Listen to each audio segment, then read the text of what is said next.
Hey guys, this is Sharad with REsimpli.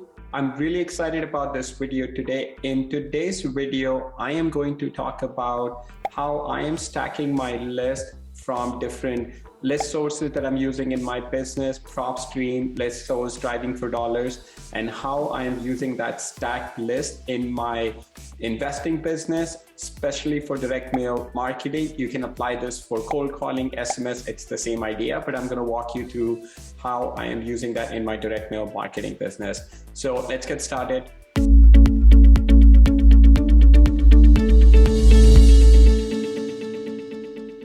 All right, guys, before I get started, if you like what we have to share in this video, please like the video, share it with other real estate investors who might get value from it, and subscribe to our channel. So we'll make sure we keep producing educational videos and content for you to keep adding value to your business. All right, so let's get into it. So this is my flow for my direct mail marketing business.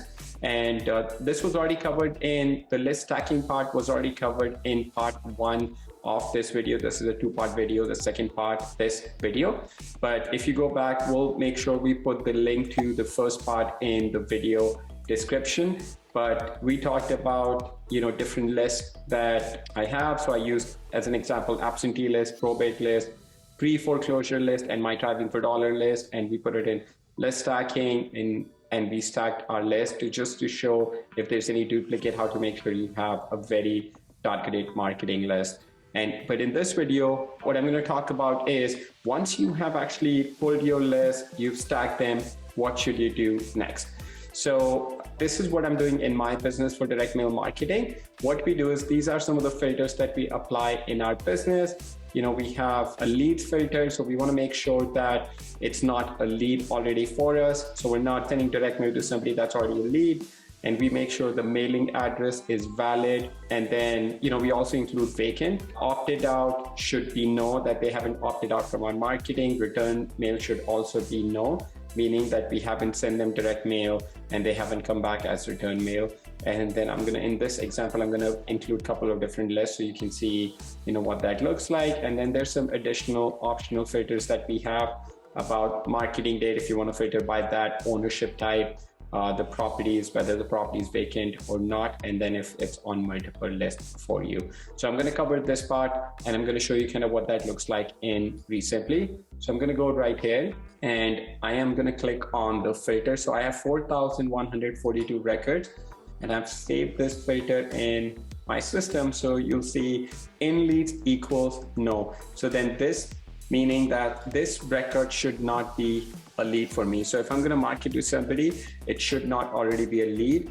And then the mailing address should be valid and vacant. So we don't want to market to anybody with an invalid mailing address and also, with the missing mailing address. So we do include vacant because, even though we are scrubbing our data against USPS through REsimpli, we still want to make sure that the USPS data is not always updated. It might be lagging by a couple of months. We want to make sure we're reaching those records.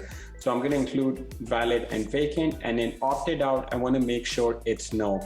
So if somebody called in and said, hey, take me off your marketing list, don't call me, text me. So we go in and we opt them as no. So this means they're not included in our marketing anymore. So I want to make sure that they're not opted out. And then the return mail should be no also, meaning that we haven't already sent them direct mail and they haven't come back as return mail. And these are the lists that I'm going to include for this purposes: absentee list, driving list, and my pre-foreclosure list. And I'm choosing the option of all, meaning that I want to see the records that are on all 3 of these lists and also meet these criteria. So I'm going to apply filter. So you'll notice I have 928 records that I can market to. And then I can also, in this right here, I talked about some other optional filters that you can apply. So you can use the marketing date, ownership date, vacant, and list count if you want to do that. So if I want to apply my ownership type, for example, or owner type should be, for example, if I want to do absentee, homeowner, or unknown, or if I want to do ownership type could be if I only want to target individual, trust, or company, I can also do that. Or if I want to do, that it should not be a company, if I want to do individual and trust, I can do that. And then you can also do based on the marketing date. For example, I only want to target somebody where I haven't marketed them, let's say, since 17th of this month, or before 17th of Jan, or after 17th of Jan. So I can also apply those filters if I want to, but I'm just going to keep, for this example, I'm just going to keep these filters that I have to get 928 records. So what I'm going to do next is, so what we do in our business is, I'm going to select all of these and I'm going to click order direct mail. Now it'll take me through the steps of ordering direct mail. So I can do my stacked list, and I'm just going to do one mailing, click next. I can choose from these options. So let's say if I'm going to do postcard, and I can choose from different design. Just for this purpose, I'm going to just pick this postcard, and I can say, all right, first mailing date is going to be March 14. We typically do a track and trace for a mailing address just to make sure that we can make sure when it was delivered and just have an additional confirmation of the delivery. And then I can put my information, my contact information, my return address on the postcard. So I don't want to go through all of this, but I'll show you kind of what that will look like. So I'm going to go back. I have these 928 records. For this purpose, I am just going to add my marketing details. Let's say this is marketing that I did. Stack list. Let's say I'm just going to use for today's date. So now I've added my marketing details to it. And if I go back, so I've completed up to this step. I've ordered direct mail. So now once you've ordered direct mail, once you've sent your mail out, now there's two things that can happen. Either, let's say send out 1,000 pieces of mail. Some of those are going to come back as return mail. No matter what you do, there's always going to be how much you scrub your list. There's always going to be some small percentage of return mail. So we want to make sure we're updating in our system as return mail. So I'll show you what that looks like. Save filter, apply. So let's say this is one of my records. So I'm going to click on edit, and I'm going to say return mail yes. All right, I'm going to pick.